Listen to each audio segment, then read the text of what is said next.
Whether you call Brisbane home or are planning a trip to the River City, this is the podcast that will help you plan the ultimate Bluey day out. The best of Brisbane for real life. This is Bluey's Brisbane with Justin and Lou. G'day and welcome along to another edition of Bluey's Brisbane, the podcast that's all about exploring the real-life world of our favourite Heeler family. And it's a big hello again to Lou Bromley joining me at the card table. G'day, Lou. Hello, it's been too long. It has been too long, but we have got someone big on the show today, and you've been really fangirling do. just a little bit, haven't you? Yes, and I think the noises I've been making only dogs can hear, because the squee noise goes into that range which humans can't hear, but you wonder why your ears hurt. But I'm so excited to talk to our next guest. It is exciting because Custard are doing shows in Brisbane this week. They are. 2 shows at the Tivoli. As we record this, there are still tickets available to the Thursday night show, but you better get onto those pretty quick if you want to see Custard live.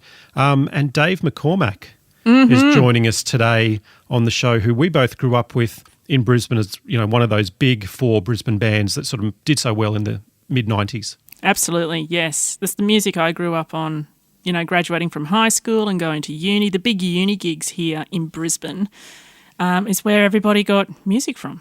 Yeah, and I remember seeing Regurgitator famously in the car park at UQ for O Week because it had rained for a week non-stop, and so they moved all the bands into the car park, which was just dreadful. That. It sounded as bad as it, you know, you think it would. But yeah, so all these bands in Brisbane, and Custard were one of those huge bands. Dave McCormack from Custard, thank you for joining us today, mate. No worries, Justin. Happy to be here.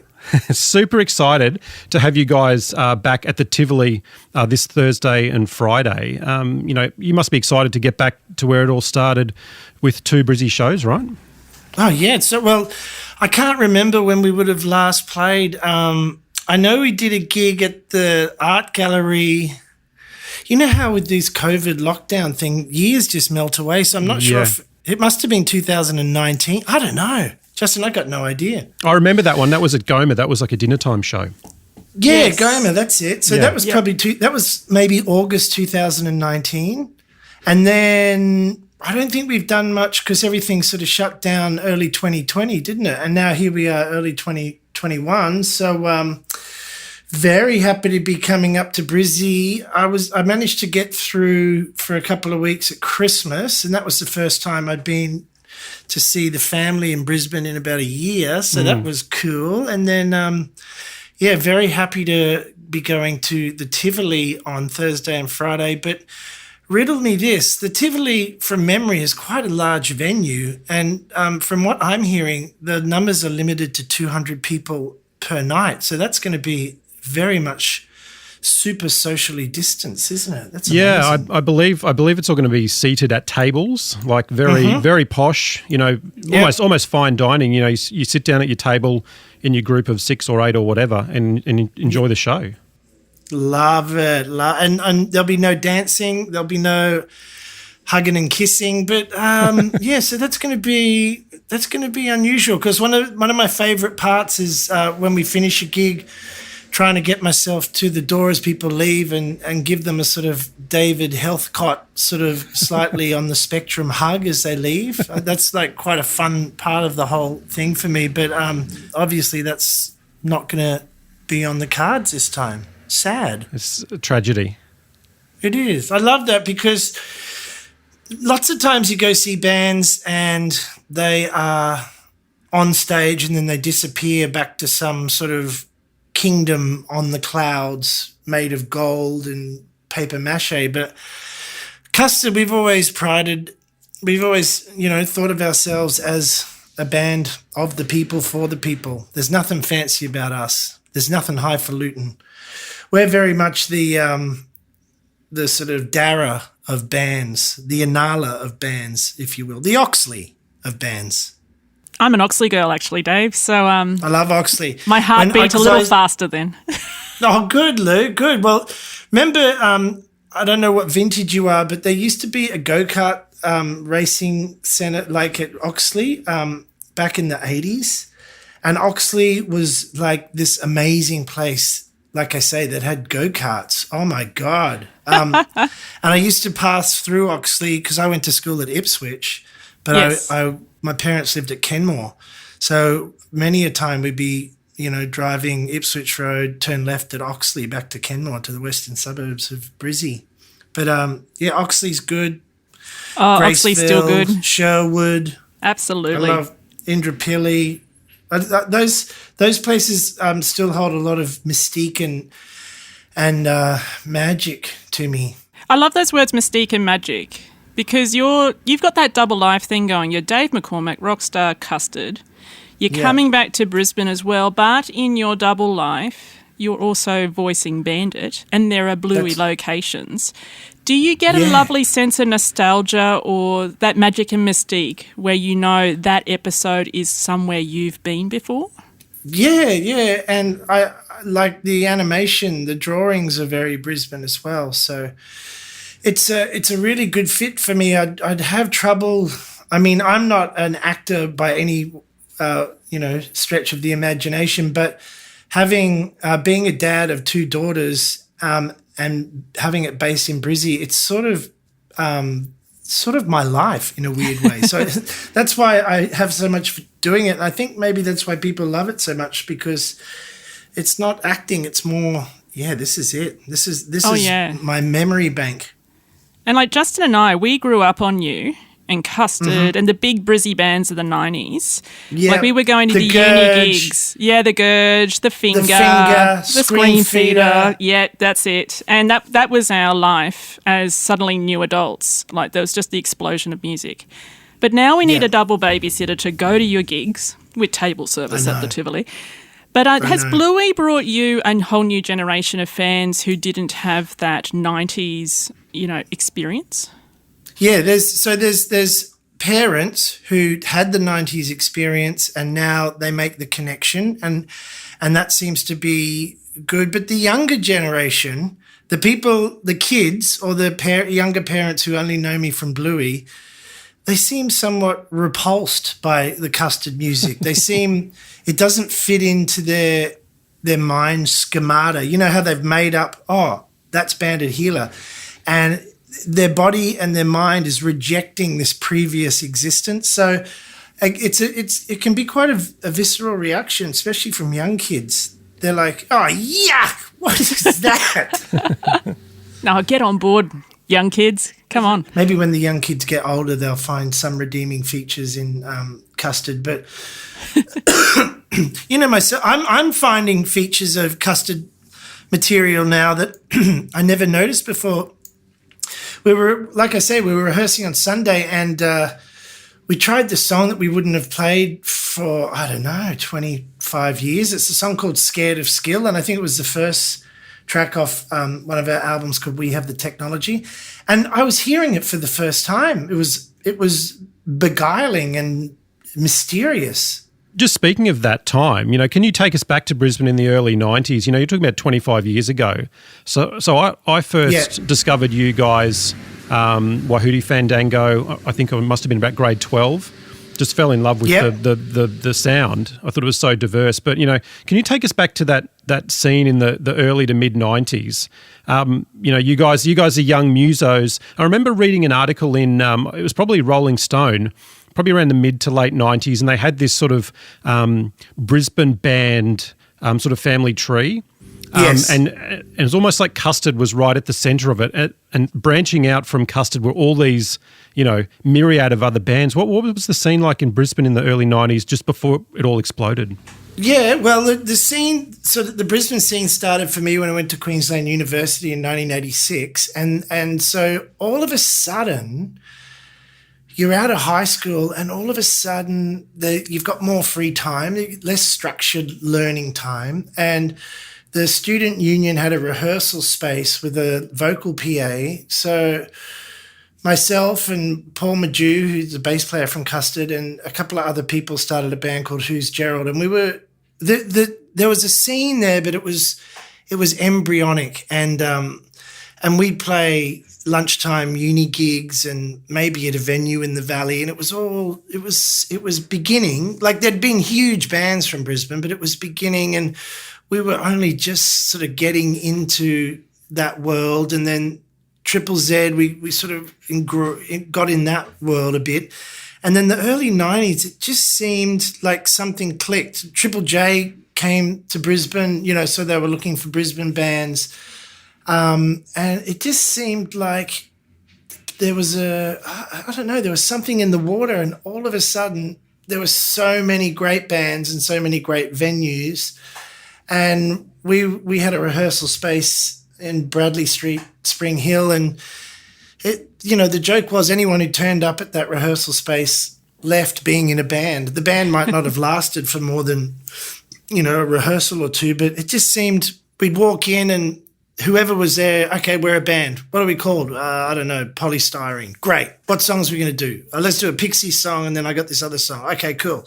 Should we do a gig? Yeah, let's see if we can get a gig. And it just happened that quickly. And then the bands would disappear as well. But, in our Spring Hill band room, I couldn't even count the amount of bands, maybe 20 during the 90s. It was a fertile period.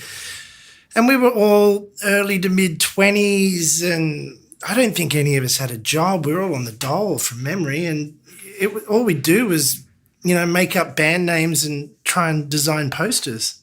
I'm just wondering what it's like, fast forward now 30 years or, 25, 30 years. What's it like, jumping back on the horse? You've put out Respect All Life Forms last year. We're doing shows, COVID safe now, but all the trappings of adulthood. We've all got kids and there's careers and stuff that kind of get in the way. What's it like, doing the band and, doing all the stuff again? It's good. The band at the moment's it's certainly less hectic, and it's certainly less hard work. Like, I don't know, because we're all old now. We're all over 50. So, we're like, instead of buying the red sports car, we buy like a nice guitar or something like that. So it's very much parents, it's certainly past our prime physically and mentally. And, but, we're having fun and rediscovering it all. And it's a lot more civilized now, Justin and Lou. Like in the old days, you drive 8 hours in a shitty van and get to a venue and lug in a whole lot of equipment and then wait around 1,000 hours to play at 2:00 in the morning. And now we, find ourselves at the Tivoli, and we'll sort of have a very sophisticated sound check, and there'll be amps and drum kits waiting for us there, and then we might have a cheese platter and nice. A selection of small goods and a robust Shiraz, and it's all much more to my liking. Although I do like, to be honest, there was something I loved about being on the road for 6 weeks, driving up and down the eastern seaboard and playing night after night, and sure, relationships can get frayed and you get tired and it's hot and stinky and uncomfortable, but there's something magic about playing night after night, and just that sort of muscle memory chemistry that you get from a band playing heaps of gigs. I've got to do a lot of homework trying to remember these songs, because if you think some of these songs are 25, 30 years old, and when in recent years when we've been playing, maybe 6 gigs a year, your brain remembers stuff. But now, oh, geez, I'm going to be fluffing words left, right, and centre at the Tivoli. But I think that just, it shows that, we can't remember much. Actually, Dave, how do you talk to your kids about being Bandit as well as the rock star? I mean, you're telling them, I'm off to go play some gigs, kids. See you next week. Yeah, they've been to the odd festival show in Sydney, but and I did a lot more gigs when they were young, and obviously the last year and a bit there haven't been many gigs, so yeah. They don't mind it, because I normally bring them back Lego or something, like a little treat when I come back. So they don't mind that. And the Bluey stuff, initially when the show started 3 years ago and they were a bit younger, sort of 4 and 7-ish, they were into it. But now, thanks to YouTube and streaming, kids have access to such a wide array of entertainment.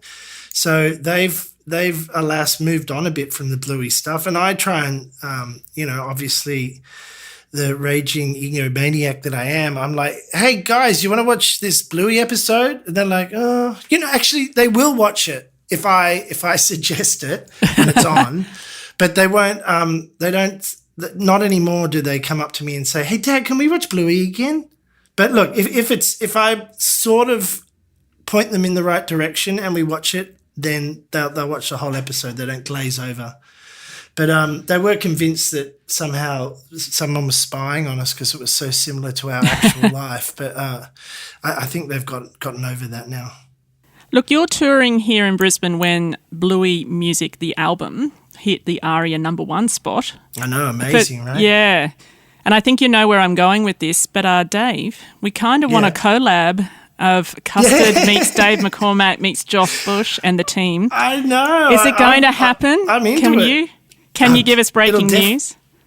Look, I can't give you breaking news, but I can certainly say I think it ticks a lot of boxes, doesn't it? I don't know why. I don't know why it hasn't happened so far, but I guess the first thing I got to do is listen to this Bluey album, hey, and see what it sounds. I haven't actually heard it, so it's a cracker. For it to be #1 is amazing, but definitely there's got to be like, how meta is this? Okay, if I'm the voice of the dad in the show, right? Yeah. Can't they put me in the show as me? Like, have me animated as well? And then they can have me as the parent dog talking to me as me. How weird would that be? All starting to get a bit trippy, isn't it? I'd love it. It'd be like, hey, Bandit Heeler. Hi, Dave McCormack. How are you? I'm pretty good. What do you want to do? I don't know. Let's write a song. I have no authority, but I love it and we'll make it happen. I think it could work. It'd be super trippy, as you say, but and only have my voice and those two characters in the whole episode. I think that'd be great. Little Easter egg. Wow. Let's pitch it to Ludo and Joe Brum and get them working on it. We'll send them an email. Look, when I'm up there Thursday, let's all get together and pick it outside the Ludo studios. I love it. See where we get to. A social distance riot and protest. 3 people. 3, yeah. That's all we need. Yeah. That's all you And all of that's Custard, we'll get them there too. They're in the van at the same time. Yeah, they'll be there. Well, look, an episode like Dad Baby, now that's one of my favourite episodes of Bluey. Mm-hmm. Yeah. That is out there. You've talked about, Dave McCormack meeting Bandit Heeler on the show. That's kind of an out there concept too, but Dad Baby is really out there. It is, isn't it? It's just wildly wacky.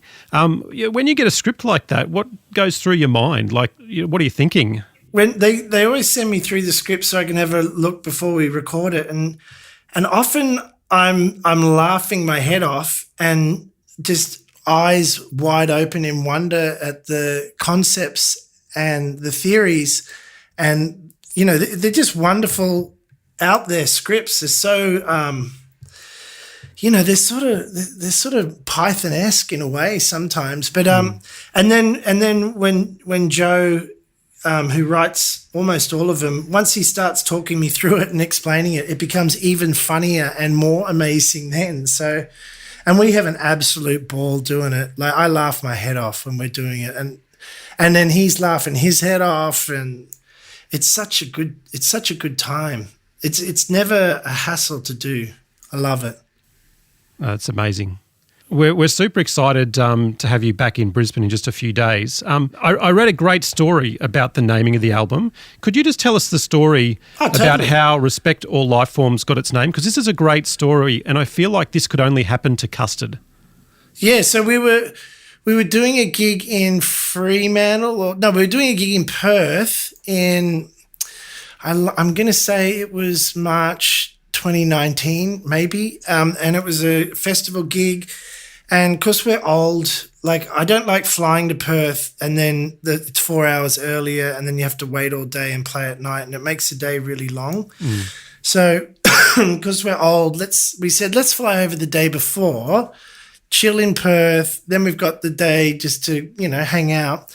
And Glenn, being the resourceful, clever person he is, said, if we're going to be in Perth, let's, record some songs. So it was like, okay, quick, we've got to make up some songs. And he found this studio called Poon's Head Studio in Fremantle, which had this great rambling old studio with amazing gear and a guy called Rob who ran the place. So we rocked up there. We started recording these songs that we hadn't rehearsed. We were just showing each other ideas and jamming it out. And then this person came in with a cowboy hat on, and he knew Rob, and he seemed quite eccentric, and he introduced himself as Cowboy John, and he was hanging around us, and he had a very, very unusual but very positive vibe. And then he was outside, chain smoking cigarettes and strumming on an out-of-tune guitar and, playing these songs that were beautiful and bizarre and otherworldly. And then he got up and left and just said, "Respect all life forms." And then he vanished, like through the backyard onto the street. And I didn't know who he was, but the owner said, I've got a photo of Cowboy John playing the keyboard. Do you want to see it? And he showed us that, and we said, "That's the album cover. The album's going to be called Respect All Life Forms." And Justin and Lou, it was one of the most magic, fortuitous mornings of my life, just to be able to record 8 songs that didn't exist and get the album cover and the album title in one day in Fremantle. Amazing. It's very DIY, isn't it? Just, bang, bang, bang, it's all done. There's the album. Well, sometimes you just got to surrender to the universe and go, this is meant to be. Yeah. Like otherwise we would have overthought the album, or what's it going to be, or this or that, or what. And then it's just, okay, great. That's the album title. Let's move. And we hadn't even finished. We didn't even have enough songs for the album then, but we had the album title. That's what I mean. We're a band of the people for the people. People give us ideas. We steal it and make it our own. Well, look, we're very excited to have Brisbane's Band of the People back in town for a couple of shows at the Tivoli this Thursday and Friday as we speak. Friday is sold out, but I think there are some tickets available for Thursday. Yeah. So if you haven't got a ticket... And I've been having some fun with the set list. I've been mixing everything up, so I'm having so much fun. Like putting... Bit of the old, bit of the new? Yeah. Like I'm just putting songs we have never played before, with songs we haven't played for 20 years. And then, normally we start with a hit song or normally we start with a certain, the set list has got a certain feel, but I feel like I've turned it completely upended it this time. So it could be a magnificent failure. It still sounds a bit magical to me.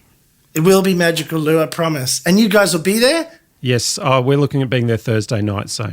Yes, I was eyeing that off too. It all comes down to even a singular, let alone a double babysitter. I'm a woman of a certain age, Dave. Oh. Yeah, barring kid emergencies, we'll be there. Great. Okay, I look forward to meeting you both. Well, thank you so much, Dave. Really appreciate the time.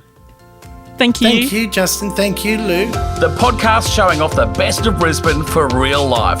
This is Bluey's Brisbane with Justin and Lou. I think one of the things that I just love about Custard, Dave McCormack, and then Bandit Heeler and the Heeler family is that there's such a nostalgic trip down memory lane around things to do with Brisbane. So there's so many locations that are in the quintessential Custard songs of their film clips. So around Fortitude Valley and Spring Hill. And like we talked to the other Dave, David Hinchliffe, former Deputy Lord Mayor, he lives there too. So we've had that mirrored, that there's some places here in Brisbane that everybody loves to reflect. And I mean, Dave McCormack, he's going to be playing at the Tivoli. That's one of the institutions, isn't it, of Brisbane, where so many people have played live music. And so many people here in our city have got memories, great memories, of seeing live performances there at that location. So I think too, if there are any bandits and chilies who are listening to us who want to do date night and see another side of Brisbane, I think that you can do a lot of things from the Tivoli and just spreading out from that sort of location, strolling around, because it's been such an important location for forming the musical sound of Brisbane over the last 25 years. Yeah, and just recently was saved by a few people with deep pockets. That building was due to be sold, due to lose that music venue. But a few people stepped in and bought the venue, and it's continued on as a music venue in Brisbane. Yes, and there's something, is it one of the good things that have come out of, managing a pandemic? But there's also something kind of nice, isn't it? I mean, table seating, to see a band that you did see at your uni car park, that you got wet and muddy in the rain because they played on the stage. They were dry. None of us were in the paddock at the university where they were playing, or the little holes around Brisbane that were like little bars that they were playing around Fortitude Valley. So it's fancy. This is date night now, as opposed to those big grotty nights that you had out and loved it. Yeah, as well. I remember seeing Custard at the Zoo, famous Brisbane venue, in the 90s, and famously for a long time, I think it is now, but the zoo was never air conditioned. So you went Yes. to a gig in summertime, it was sticky, It really was hot. was. The prime position was over near the windows, Yes. so you get a bit of a breeze. Yes. But this concept of having a gig seated, table service, maybe some fancy food, sounds pretty cool to me, especially now that I'm a certain age Me and too. got kids and I've got an early start the next morning. It sounds great. I'm looking forward to it. Civilised. That's how we do date nights out now in our families. All right, so as we record this, if you want a ticket, if you're in Brisbane and you want to see Custard, there's still tickets to the Thursday night show. So if you want tickets to that show on Thursday night, you better be quick. In fact, quicker than Janet and Rita in the Granny-mobile. Or even Muffin fleeing the cops with her flamingo. I am the flamingo queen. You've been listening to Bluey's Brisbane. Check us out on Facebook and Instagram. Just search for @Bluey's So super excited. Music is crap. Music is crap. My intro was crap. Intro was crap. Dave McCormack told me so. No, don't do that. The blooper reel right now.